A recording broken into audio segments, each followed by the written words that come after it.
Nós vamos agora subir o Monte Cumorah. Esse Monte Cumorah, aqui no estado de Nova York, é o local exato onde Joseph Smith recebeu a visita do anjo Moroni. Joseph Smith, depois de receber a visita, durante 4 anos, o anjo o assistiu para que ele crescesse espiritualmente, até que ele pudesse receber as placas de prata, que, uma vez traduzidas, deram origem ao livro de Mórmon. Interessante perceber como a história caminha. Essas placas de prata foram traduzidas e deu-se então origem ao livro de Mórmon. E Joseph Smith tornou-se o primeiro profeta da igreja Mórmon, a igreja de Jesus Cristo, do Santo dos Últimos Dias.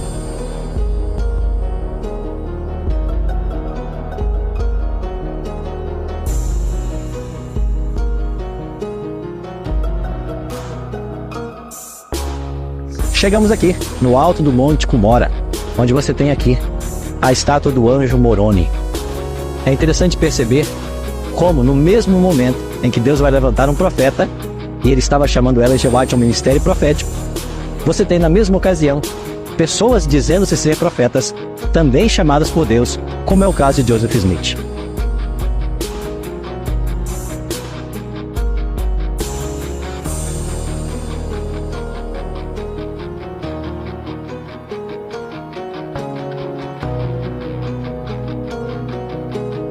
Estamos aqui no cemitério de Elmwood, na cidade de Haverhill, junto à sepultura de reis em Foz.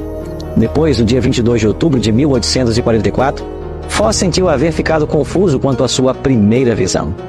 Em sua segunda visão, Deus o advertiu de que, se ele não fosse fiel em relatar o que havia visto na primeira visão, a responsabilidade de ser o mensageiro de Deus seria colocado sobre os ombros de uma outra pessoa, com muito menos qualificações do que ele possuía.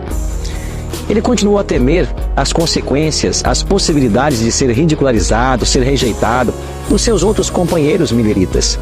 Finalmente, pareceu-lhe ouvir uma voz que lhe dizia: entristecestes o Espírito do Senhor.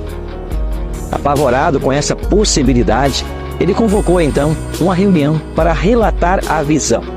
Mas depois de várias tentativas mal sucedidas de comunicar o que ele havia visto, ele finalmente declarou: foi-se de mim, não consigo dizer nada, o Espírito de Deus me abandonou. E aqui está sepultado um homem que poderia ter sido o profeta da igreja adventista, da igreja remanescente do tempo do fim.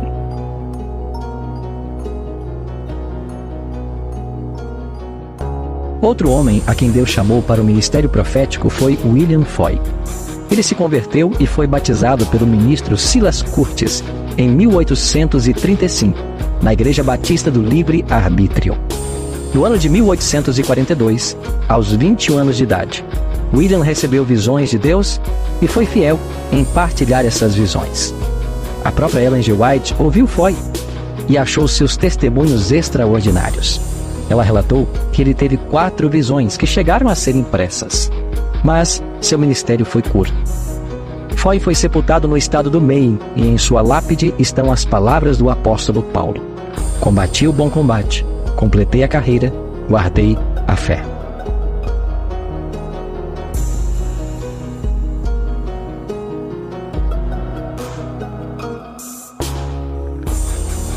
Cerca de 2 meses depois do grande desapontamento, no mês de dezembro, ela estava aqui, na cidade de Portland, na casa de sua amiga Elizabeth Hines.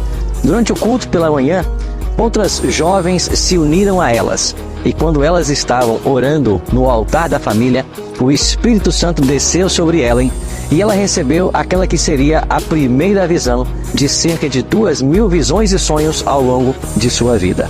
Nessa primeira visão, foi-lhe revelada a jornada do povo de Deus desde o desapontamento de 1844 até os portais gloriosos da cidade de Deus. Com a visão, veio à frágil jovem de 17 anos o imperativo de ir e relatar aos outros a luz que lhe fora revelada.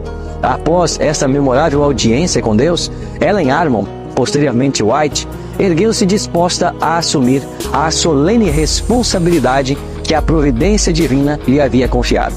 Durante 70 anos, como torre e fortaleza, esteve à frente desse movimento, guiando e protegendo o povo de Deus contra a confusão, descrença e fanatismo. De sua pena fecunda, fluíram mais de 25 milhões de palavras, que resultaram na publicação de dezenas de livros e milhares de artigos. Como ela mesma dizia, os meus escritos são a luz menor que conduz à luz maior, as Escrituras Sagradas.